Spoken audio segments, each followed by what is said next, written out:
Değerli Ulusal Kanal izleyicileri, hepinizi saygıyla selamlıyorum. Bundan evvelki sohbetimizde İslam dininin ana inanç temellerinden bir tanesinin ahirete inanç olduğu, ikincisinin tevhid olduğunu belirtmiştik ve ahirete inanca başlamış bulunmaktaydık. Ve böylece ahiretin gerekliliği noktasında sizlere Yunus suresinin 4. ayetini takdim etmiştim. Şöyle ki, bundan evvel de bahsettiğim gibi dünyadaki bütün kötülüklerin ana kaynağının ahiret inançsızlığı olduğunu ayetlerle sizlere takdim etmiştim. Ve böylece de bu bağlamda sizlere Maun suresini ve Adiyat suresinden örnekler vermiştim. Şimdi ahiret neden gerekli? Bunu Yunus suresinin 4. ayetini okumuştum size. Şimdi o ayetin bize vermiş olduğu mesajları madde madde takdim edeceğim. Ahiret korkusu, rahatını sevecek ve dünya nimetlerini arzu edecek bir yapıda yaratılmış olan insanı bu uğurda işleyeceği suçlar konusunda caydırıcı bir unsurdur. Çünkü menfaati için her türlü sorumsuz davranışta bulunabilecek yapıdaki insan ancak bir mükafat ve ceza yurdunun varlığı sayesinde kendisini denetleyebilmekte, böylece dünya yaşamındaki kötülüklerin artış hızı bir parçada olsa frenlenmektedir. Ahiret korkusunun hiç olmadığı bir dünyadaki fesadın, kargaşanın, düzensizliğin hayali bile korkunçtur. Kendisine doğru yol gösterilmesine karşılık insan bu dünyada tam olarak özgür bırakılmıştır. Dolayısıyla insanlardan bazısı imanı, bazısı küfrü, bazısı da şükrü veya nankörlüğü tercih etmektedir. Mantıki olarak düşünüldüğünde tam bir serbestliği içinde yapılan bu tercihlerin mutlaka mükafat ya da ceza şeklinde karşılık bulması gerekmektedir. Bu karşılıkların verileceği yer ahirettir. İnsanın yaptıklarının tam karşılığını bu dünyada aldığını söylemek mümkün değildir. Zira birçok iyi davranış görülmediği veya görmezden gelindiği için karşılıksız kalır. Birçok iyi kimse de hiç suçu yokken zulme uğrar. Suistimale maruz kalır. Oysa adalet karşılıkların tam olarak alınmasını gerektirir. O halde yapılan zerre kadar bir hayır ve şerrin bile ihmal edilmediği, kesin adaletin sağlandığı bir başka dünya daha olmalıdır. İşte bu dünya ahiret yurdudur ve orada bütün ameller, hakimler hakimi, adiller adili Allah tarafından karşılıklandırılacak, böylece hak yerini bulmuş olacaktır. Evet, bu nedenle ahiret mutlaka gereklidir, gerekli olmaktadır. Ayetlerden anladığımız gibi ayrıca mantıksal yönden, akli yönden de bir ahiret yurdunun olması gerekmektedir. Şimdi ahirette inanmanın yararları nedir? Onu da burada bir özetleme yapacağım. İnsan normal olarak zaafları nedeniyle Kıyamet suresi 5. ayetinde denildiği gibi bel yuridul insanu liyafşura emame, insan ömrünü, önündeki hayatını tamamen fücur ile, yani aslı aslık, kestiği kestik, zevki sefa içerisinde geçirmek ister. Başkasının hakkına, hukukuna riayet etmek istemez. Öyleyse bunlara karşılık ahiret rahatına düşkün ve dünya nimetlerini arzulayan bir yapıda yaratılmış olan insanı bu uğurda işleyeceği suçlar konusunda caydırıcı bir unsurdur. Çünkü menfaatı için her türlü sorumsuz davranışta bulunabilecek yapıdaki insan ancak bir mükafat ve ceza yurdunun varlığı sayesinde kendisini denetleyebilmekte, böylece dünya yaşamındaki kötülükler frenlenmektedir. Nitekim tağutların tuğyanının sebebi ahirete inanmamaktır. Bunları daha önce de size bahsetmiştim. İnsanın ahiret inancı dünya hayatının çekilmezliği ve anlamsızlığı düşüncesini ortadan kaldırır. Geçici olandan sürekli olana geçme özlemi oluşturur. Ahiret inancı ufku açar, uzun vadeli düşünmeyi, planlamayı ve hedef edinmeyi sağlar. Böylece inanan kişi dünya hayatını ahirete göre planlar. Dünyada yapılan her davranışın ahirette karşılığının olacağı inancı insanda bir iş disiplin oluşturur. Evet, ahirete inanmanın da faydaları bunlar. Şimdi gelelim, gerçekten ahiret diye bir hayat var mı? İnsan öldükten sonra dirilecek mi? Bu noktaya. Bu konu geçmişte de, özellikle Kur'an-ı dönemde de Araplar tarafından devamlı tartışılmış. Peygamber ahiret inancını yaymaya çalıştığı zaman, Kur'an ayetlerini okuduğu zaman Araplar genellikle onlara çürümüş kemikleri almışlar ellerine, ufalamışlar, üfürmüşler. Demişler ki biz böyle çürüyüp kemiklerden sonra da mı dirileceğiz, yeniden hayat bulacağız?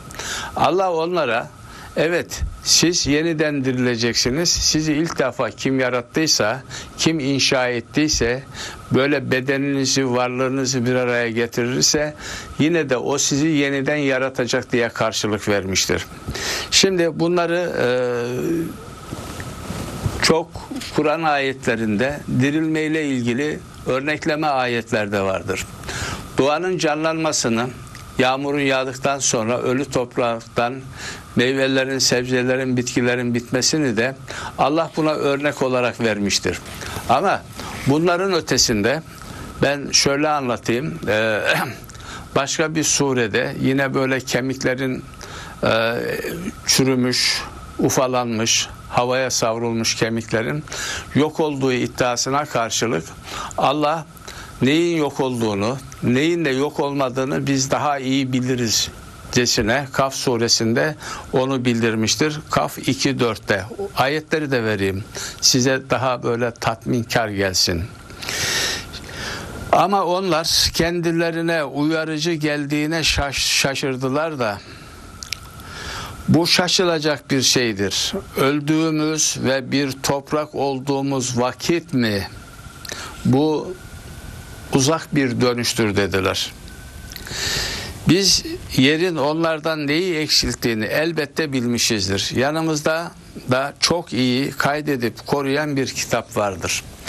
Kaf suresinin 2 ila 4. ayetlerinde burada açıkça deniliyor ki siz insanlar her ne kadar varlığınızı, vücudunuzu çürümüş, erimiş, toprağa karışmış olarak görseniz de aslında herhangi bir şeyiniz yok olmamakta. O orada durup durmakta. Bu ayette bunu anlıyoruz. Bir. Bunun ötesinde yine bir başka ayette de yine bu noktayla ilgili şunu göreceğiz. Cenab-ı Hak sizin nerede emanet durduğunuzu, nerede yok olduğunuzu, nerede de sabit duracağınızı biz elbette ki biliyoruz der. Yani bunun anlamı şudur ki insanın organları, insanın esas nüvesi diyeyim ben buna, varlığı bir yerlerde emanet durmakta ve yeri geldiği zamanda da bunlar tekrar bir araya getirilecekmiş Allah tarafından. Bakın şimdi bunu ifade ettikten sonra işi bir başka şeye getireceğim. Şimdi herkes bilir ki gazetelerde, televizyonlarda yer alan bir iddia vardır. Bu iddialarda bazı insanların çıkıp ben bir zaman bundan 300 sene evvel, 400 sene evvel, 500 sene, 1000 sene evvel hayattaydım, yaşadım. O zaman durumum şuydu, bir yerde kraldım, bir yerde hizmetçiydim, erkektim, bayandım vesaire gibicesine ifadelerle ortaya çıktıklarını görüyoruz. Bizim çoğumuz buna şarlatan olarak bakmakta. Bunların yalan söylediğini vesaire ileri sürmekte ama Kur'an'ın verileri değerlendirdiğimizde kesin olarak ben bunların doğru söylediklerine inanıyorum. Ama bunlar o zaman yani kişi olarak, bütün olarak daha önce yaşamamışlar. Yani ruh göçü dediğimiz reenkarnasyon olayı değil bu. Bu adam orada yaşamış etmiş ama ondan bir kalıntı, onun herhangi bir hücresi, hafızası diyelim, hafıza hücrelerinden bir tanesi bir yolla, bunu bilimsel olarak araştırılabilirler. Biraz sonra bir başka noktaya değineceğim ben. O noktadan ele alacak olursak, yani o adama ait bir kalıntı ama sindirim yönüyle, ama teneffüs yoluyla bu adamın beynine gelmiş, orada onun eski yaşamış adamın hücrelerinden bir tanesi aktive olmuş ve böylece o anılarını, o hücre anılarını yansıtmaktadır. Ben bu kanaattayım. Bunu niye diyorum? Ben bu tezimi yıllar oldu ortaya atalı, bu tartışıldı ve tartışılmakta. Onu söyleyeyim. Ama bizim Kur'an'ımıza baktığımız zaman Kur'an'ımızda Kehf suresi diye bir sure var. Kehf suresinde Ashab-ı Kehf diye bir gruptan bahsedilir. Mağara ashabı ve bununla ilgili filmler çevrilir veyahut da Ashab-ı Kehf şu zaman yaşadı, bu zaman yaşadı falan mağarada filan mağarada gibi anlatırlar. Sadece Ashab-ı Kehf olarak literatüre girdi. Halkın gözünde de dilinde de bu var. Ama işin aslı o değil. Allah Kur'an'da yani Kehf suresinde 2 tane ashabtan bahseder. O 2 ashab, birisi Ashab-ı Kehf'tir, birisi Ashab-ı Rakim'dir. Rakim yazıt demek, kitabe demek. Ve böylece Allah orada o 2 ashabı karşılaştırır. Onlar üzerinde bir incelemeden bahseder. Nasıl bahseder onu anlatayım. Kehf sözcüğü büyük bir mağara demek, sessiz demek. O ayetler incelendiği zaman büyük bir laboratuvarı andırır. Ashab-ı Rakim dediğimiz zaman hani bu size bahsetmiş olduğum geçmişe ait, birisine ait bir hücreyi barındıran, taşıyan kişi, yazıt ashabı. Bunlar şöyle söyleyeyim, bunlar uyutulmak suretiyle, hipnoz yapılmak suretiyle geçmişine döndürülüyor, o hücreler canlandırılıyor ve bu adamın geçmişi tahlil edilebiliyor.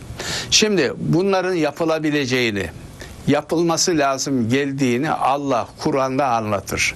Ve Ashab-ı Kehf olayını, Ashab-ı Rakım olayını, o 2 ashabı anlattıktan sonra bunu cümle aleme, herkese bir not olarak bildiriyorum. Bu surenin 21. ayeti vardır. 21. ayeti. 21. ayette Allah şöyledir. Bakın. Böylece yani o laboratuvar kurulduğu zaman yazıt ashabı da getirildiği zaman o yazıt ashabının sırları çözüldüğü zaman ki bunlar oluyor, şu kadar kaldıydık, bu kadar kaldıydık vesaire gibi orada anlatılır. İşte bunlar o zaman bu olayı diyor niçin yaptık diyor. Bu laboratuvar niye çalıştırıldı? Yazıt ashabının şifresi neden çözüldü diyecek olursanız bakın Allah Kur'an'da Kehf suresinin 21. ayetinde böylece Allah'ın vaadinin hak olduğunu ve kıyamet gününde hiç şüphe olmadığını bilmeleri içindir diyor. Yani bu olayın anlatmasını Allah, Ashab-ı Rakim'in şifrelerinin çözülmesini, Allah'ın vaadinin yani öldükten sonra dirilmenin hak olduğunu, gerçek olduğunu ve kıyamet gününden hiç şüphe olmadığı bilinsin diyedir diyor. Yani şöyle söyleyeyim, burada net olarak vurguluyorum. İnsanoğlu bu Ashab-ı Rakim'i veyahut da buna benzer yazıtları taşıyan insanları tahlil edip Allah'ın tarif ettiği şekildeki Kehf donanımında bir laboratuvarda inceleyip o adamlar deşifre edildiği zaman ölümden sonra dirilmek bir inanç olmaktan çıkacak, bilimsellik kazanacaktır. Allah, bak tekrar ediyorum o ayeti. Bu olayı Ashab-ı Rakim ve Ashab-ı Kehf olayının anlatılması Allah'ın vaadinin hak olduğunu ve kıyamet gününde hiç şüphe olmadığını bilmeleri içindir diyor. İnanmaları için demiyor. Demek ki ahirete inanç bu şekilde verilerle zaman içerisinde normal bir inanç boyutundan çıkıp gerçek bilimsel bir boyuta gelecektir. Bunun için de Bu çok ciddi bir konuda Müslümanların gerekli yatırımı yapmaları gerekmektedir. Bunu da burada bu konuyu daha devam edeceğim inşallah, bir başka açılardan da bu konuya değineceğim. Burada vakit dolayısıyla kesmekten dolayı hepinizi teşekkür ediyorum. Allah'a emanet olun.